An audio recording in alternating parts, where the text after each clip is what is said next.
তো বন্ধুরা, আপনারা বাড়িতে আশা করি অনেক রকমের আচার তৈরি করেছেন এবং বাজারে কিংবা বাইরেও নানা রকমের আচার তৈরি করেছেন এবং খেয়েছেন। কিন্তু আজ আমি যে রেসিপিটা আপনাদের দেখাবো, আমি বলবো বাড়িতে একবার হলেও ট্রাই করবেন এবং খেয়ে দেখবেন। অপূর্ব হয়েছে এই রেসিপিটা। প্রথমেই বলে রাখি, আমার চ্যানেলে যদি প্রথম হয়ে থাকো, চ্যানেলটি একটু সাবস্ক্রাইব করে দিও। তো শুরু করা যাক। আমি উমা এবং আপনারা দেখছেন উমা পাখি। প্রথমেই আমি নিয়ে নিয়েছি বড় একটা গন্ধরাজ লেবু। সেই লেবুটি চারিদিক থেকে ভালো করে কেটে নিচ্ছি।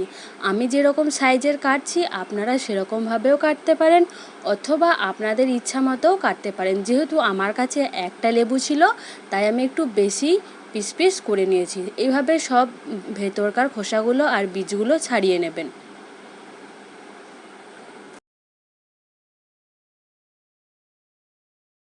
এগুলো ছাড়াতে ছাড়াতে আমি এদিকে একটা কড়াইতে জল গরম করতে দিয়ে দিয়েছিলাম। তারপরে এই লেবুগুলো দিয়ে ভালো করে ভাপিয়ে নিয়েছিলাম। এর ফলে কি হয়, লেবুর মধ্যে যে কষ এবং তিতা ভাবটা আছে সেটা চলে যায়। তারপর একটি কড়াই নিয়ে নেবেন, একটু মশলা তৈরি করার জন্য নিয়ে নেবেন গোটা জিরে, 5 ফোড়ন, গোটা ধনে এবং শুকনো লঙ্কা। এগুলো ভালো করে নেড়েচেড়ে একটু রোস্ট করে নেবেন। তারপর আবার একটি কড়াই নিয়ে নেবেন, তার মধ্যে অনেকটা পরিমাণে একটু সর্ষের তেল নিয়ে নেবেন এবং শুকনো লঙ্কা 5 ফোড়ন এবং 2টো কাঁচা লঙ্কা দিয়ে দেবেন। তারপরে লেবুগুলো দিয়ে দেবেন। ওগুলো ভালো করে তেলের সাথে নাড়াচাড়া হয়ে যাওয়ার পর এর মধ্যে আরও কিছু মশলা যাবে। তো কী কী মশলা যাবে আমি এখানে বলে দিচ্ছি। এখানে যাবে হলুদ গুঁড়ো, লঙ্কার গুঁড়ো,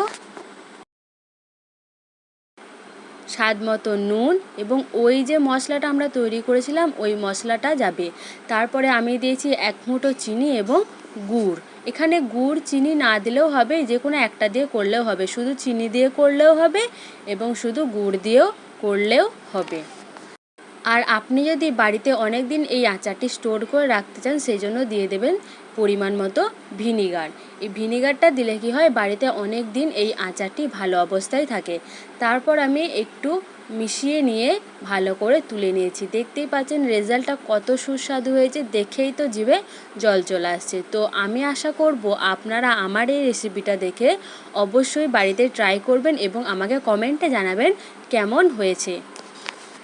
ভিডিওটি ভালো লাগলে অবশ্যই একটি লাইক এবং সাবস্ক্রাইব করে দেবে। বাই।